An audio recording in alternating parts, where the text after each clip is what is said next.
অবশেষে আজকে আমার দুর্গা পুজোর সমস্ত ভিডিও শেষ। আজকে দিনটা দশমী, আজকে আমরা লাস্ট ঠাকুর দেখতে যাচ্ছি। তো অনেক ঠাকুর সেদিনও দেখেছিলাম, সেদিনে বেশিরভাগটা ঘোরা গল্প করা হয়েছে। প্রচুর যে ঠাকুর দেখেছি তা নয়, মানে দুজনে প্রচুর গল্প করেছি, প্রত্যেকটা প্যান্ডেলে অনেকক্ষণ বসেছিলাম সেইভাবেই। আর এখানে যে একটা লাইট দেখালাম, এই লাইটটা আমার ভীষণ ভালো লেগেছে, মানে লাইটটা খুব সুন্দর। আর এখানে এরা ছোট জায়গার মধ্যে খুব সুন্দর থিম করে। এখানে সবথেকে ইন্টারেস্টিং পার্ট হলো যে এই যে মমিটা, মানে মমিটা মানে যদি আর একটু লাইট টাইট দিত হয়তো আরও একটু ভালো লাগতো। আর ঠাকুরটাও মানে ইজিপশিয়ান স্টাইলে বানানো হয়েছিল, ঠাকুরটা বেশ সুন্দর ছিল।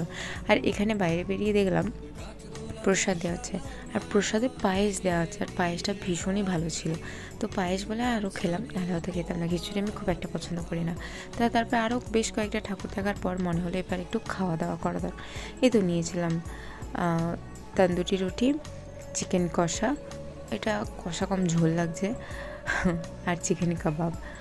আর মানে চিকেন কাবাবটা বরং অনেক বেশি টেস্টি ছিল, বাকি আইটেম খুব একটা ভালো ছিল না। তারপরে বোনের জন্য আর আমার জায়ের ছেলে নেওয়া হয়েছিল বিরিয়ানি আর চিকেন চাপ, আর নেওয়া হয়েছিল মিষ্টি, কারণ দশমী সবাইকে প্রণাম করবো। ব্যাস, আজকের মতো এখানেই শেষ। দেখা হচ্ছে নেক্সট কোনো ব্লগে। বাই।